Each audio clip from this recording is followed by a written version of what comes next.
The scream ripped across the Wyoming plains, so sharp and desperate that Jack Mercer felt it in his bones before he understood what it was. It was not the cry of an animal. It was not the wind. It was human, and it was full of terror. Jack pulled his horse to a hard stop on the ridge. The August sun burned over the open land, turning the grass gold and the air heavy. Heat waves shimmered across the distance, but he knew what he had heard. Someone was in trouble. For 8 years, Jack Mercer had lived alone on his ranch west of Bitter Creek. 8 years since fever had taken his wife Ann and their little girl Lily within the same cruel week. 8 years of quiet meals, quiet nights, and quiet grief. He had told himself that was enough, that silence was safer than love. But that scream would not let him ride away. Yet he pressed his heels into his horse and moved toward the sound. As he crested the next rise, his heart stopped. A broken wagon lay tipped in a shallow ravine. One wheel was shattered. Supplies were scattered across the dirt like someone had ripped through them in a rage. A water barrel lay on its side. Dry, clothes were trampled into the dust, and in the middle of it all stood a little girl. She could not have been more than 5 years old. Her blonde hair hung in dirty knots around her face. Her dress was stiff with dried blood and dirt. In her shaking hands, she held a broken branch over the body of a woman lying motionless in the sun. The girl was trying to shade her. Jack slid from his saddle before the horse fully stopped. The girl turned toward him, and her blue eyes burned with fear. Yet she widened her stance and lifted the branch like a weapon. "Stay back," she said. Her voice was hoarse and cracked. "Do not touch her." Jack raised both hands slowly. He kept his voice calm. "I am not here to hurt you." "That is what they said," the child whispered. "The men who came, they said they only wanted water." The words hit Jack like a punch. He had seen that kind of damage before. Men who asked for help and left death behind. "How long have you been here?" he asked gently. "I do not know," she said. "It is hot." Her lips were split from thirst. Her small body swayed as if she might fall. "What is your name?" "Emma. Emma Wright. That is my mama." She swallowed hard. "Her name is Sarah." Jack stepped closer when she did not raise the branch higher. He knelt beside the woman. Her skin burned under his hand, and her breathing was shallow. A deep wound cut across her shoulder, wrapped in bloody cloth already soaked through. "How long since she woke up?" he asked. "Yesterday morning." Emma's voice trembled now. "She told me not to leave her. I did not leave." "You did right," Jack said. "You kept her shaded. That helped." He moved quickly. He brought water from his canteen and touched it to Sarah's lips. Most of it spilled down her chin, but some went in. No response. "We need to move her," Jack said. "My ranch is close. There is shade and a well." Emma stared at him. She studied his face as if she were searching for lies. After a long moment, she nodded once. Jack lifted Sarah carefully onto his saddle. She was light but heavy with unconscious weight. He secured her with rope and turned to Emma. Can you ride?" "My papa was teaching me," she said. "That will do." He lifted her onto the horse behind the saddle. She clutched his belt with small, trembling hands. The ride back to the ranch felt longer than 5 miles. The sun pressed down like a hammer. Sarah's breathing grew rougher. Emma held on without a word. Jack had not carried anyone behind him since Lily. The memory hit him without warning. A small body laughing. A warm hug around his waist. He pushed the memory down and rode harder. When the ranch house came into view, relief hit him hard enough to make his knees weak. He carried Sarah inside and laid her on his own bed. Emma followed so close she nearly stepped on his boots. Jack worked fast. He cleaned the wound with whiskey. The smell of infection filled the small room, and he packed it with dried herbs he kept for injuries. He sent Emma to the well for water, and she ran without complaint. They worked together through the afternoon. Jack cooled Sarah's burning skin and changed bandages. Emma carried bucket after bucket, her small arms shaking, but refusing to stop. By sunset, Sarah's fever broke. Her skin cooled under his hand. "She is fighting," Jack said softly. Emma slumped against the wall, too tired to stand.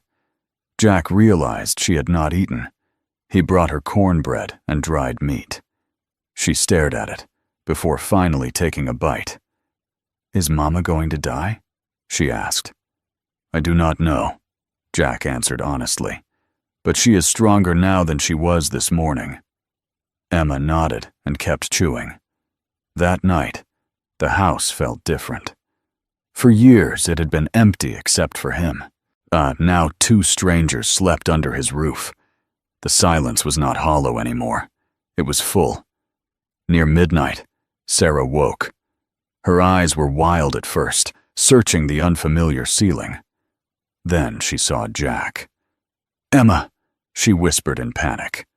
"She is here," Jack said quickly. "Safe." Sarah tried to sit up. Pain crossed her face. He helped her gently. "The men," she said. "They shot my husband." Jack nodded. He had guessed as much. "They wanted money," she continued. "When they did not find it, they hurt me." Cold anger settled in Jack's chest, the kind that did not burn, the kind that froze. "You are safe here," he said. She studied him carefully. "Why did you help us?" she asked. He thought about it, about the scream, about the child standing alone in the sun. "Because I could," he said. Sarah's eyes softened just a little. The next days passed slowly. Sarah's strength returned little by little. Emma stayed quiet. She barely spoke, and when she did, it was only a word or two. At night, she screamed in her sleep. Jack would stand at the bottom of the loft ladder, listening to the nightmares tear through the darkness. Sarah would hold her until she calmed. On the 4th day, something changed. Emma followed Jack into the barn. She watched the barn cats playing in the hay. One tiny gray and white kitten stumbled toward her and climbed into her lap. Emma looked up at Jack. "Kitty," she said. It was the first word she had spoken in days.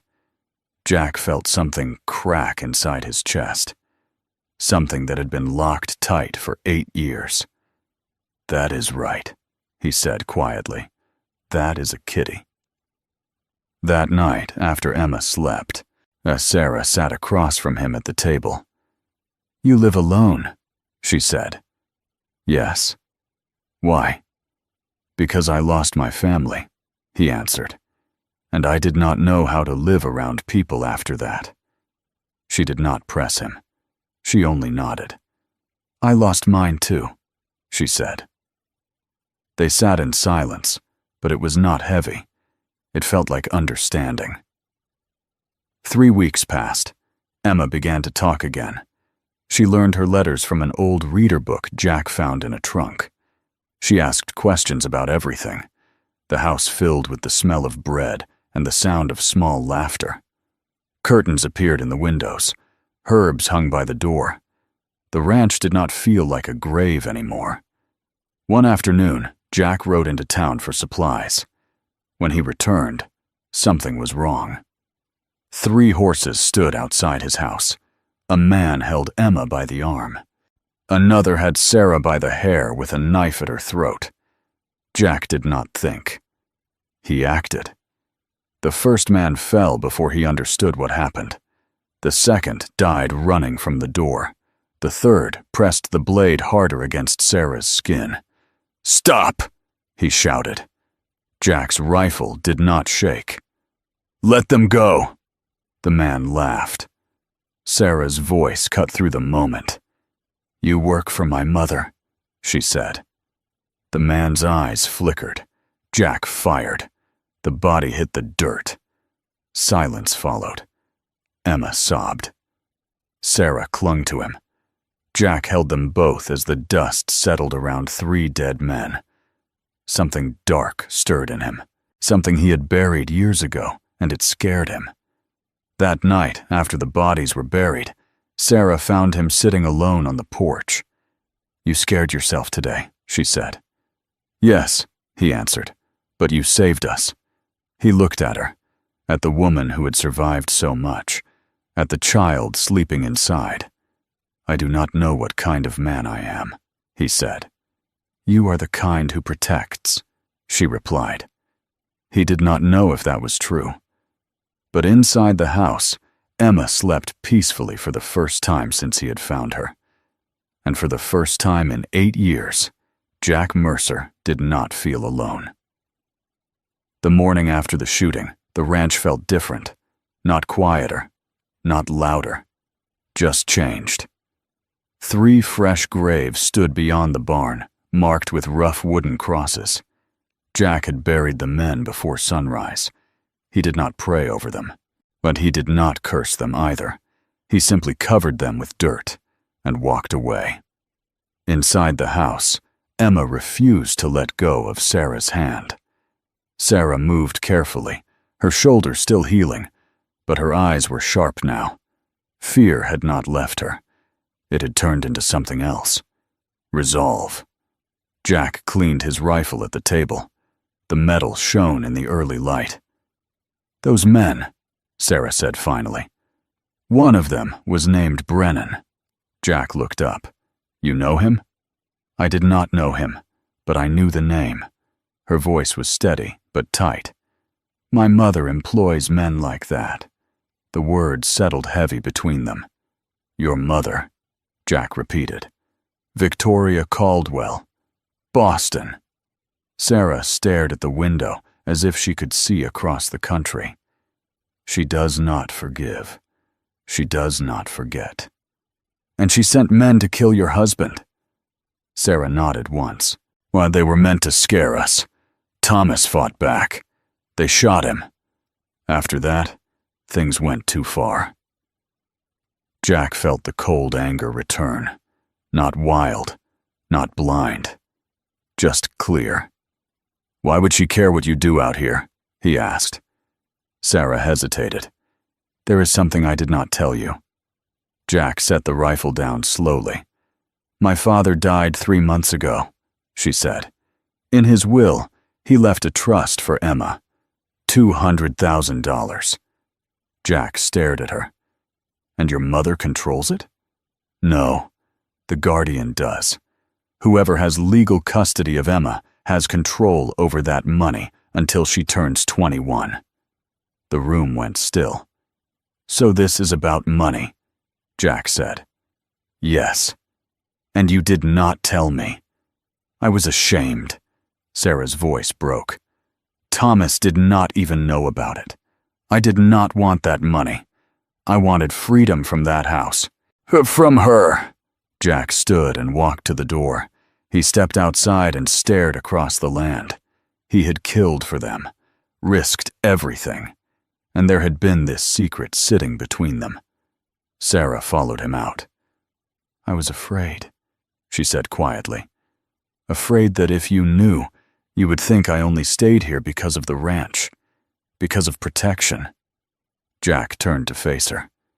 "Is that what you think of me?" "No," she shook her head quickly. "I think you are the only decent man I have known in a long time."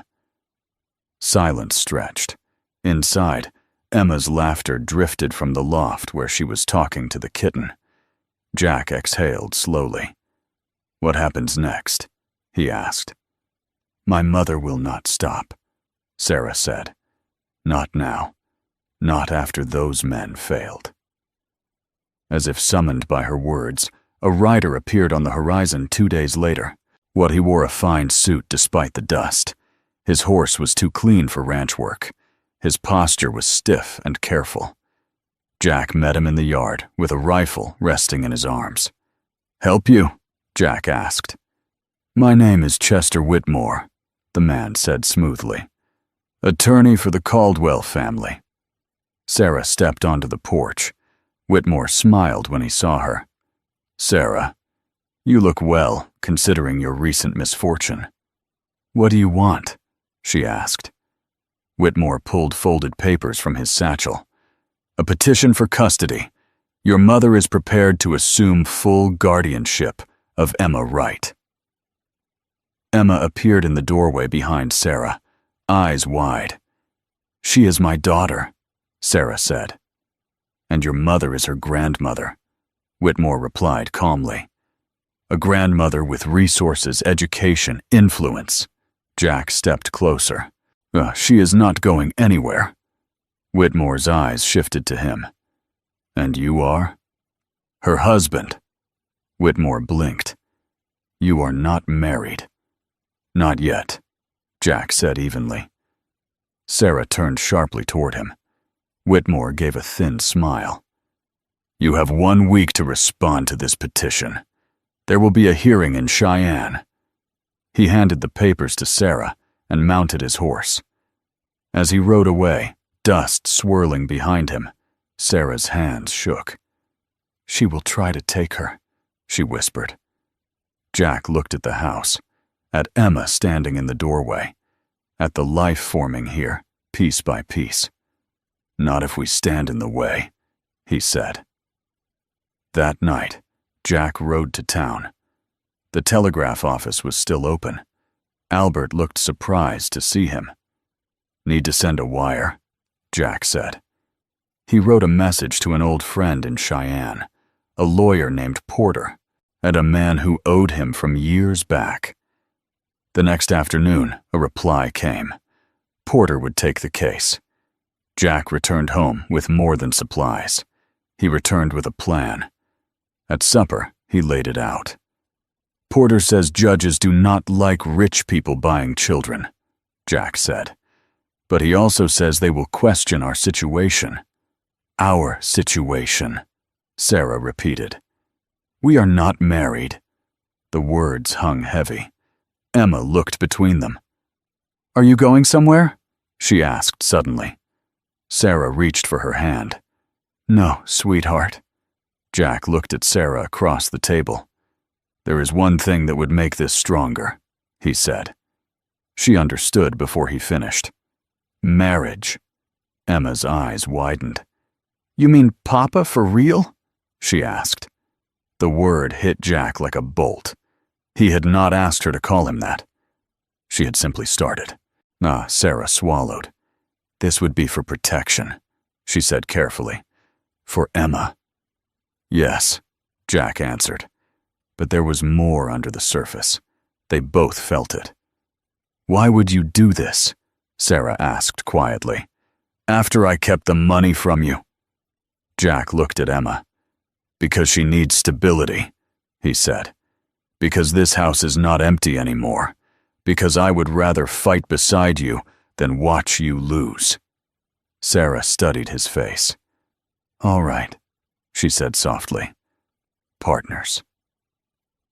The wedding took place 3 days later in the small church at Bitter Creek. Reverend Collins officiated. His wife stood witness. Emma held a bouquet of wildflowers she picked herself. Jack wore his old black suit. Sarah wore her pale blue dress. When the vows were spoken, they did not feel like romance. They felt like a shield. Outside the church, Chester Whitmore watched from his horse. "How touching," he said. "A timely union." Jack met his gaze without blinking. "She is my wife now. Emma is my daughter." Whitmore tipped his hat. "We will see what the judge says." The next week passed in preparation. Porter arrived in person. He was sharp and quick, with restless eyes. "They will try to paint you as unstable," he told Jack. "A violent man, quick to kill." "I killed men trying to kidnap a child," Jack said, "and you must stay calm when they say otherwise." Jack nodded. Sarah gathered letters from neighbors. Reverend Collins prepared a statement. Mrs. Henderson from the store insisted on testifying about the changes she had seen in the house. 2 nights before the hearing, Jack woke to a scream. Not from outside. From inside the house. He ran to the loft. Emma's bed was empty. The window was open. On the pillow lay a folded note. Sarah stood frozen, the paper shaking in her hands. "I told you I always get what I want," she read aloud. "Withdraw the petition, or you will never see her again. Mother." The world tilted. "She took her," Sarah whispered. Jack felt something inside him go still, then hard. "Get dressed," he said. "We ride now."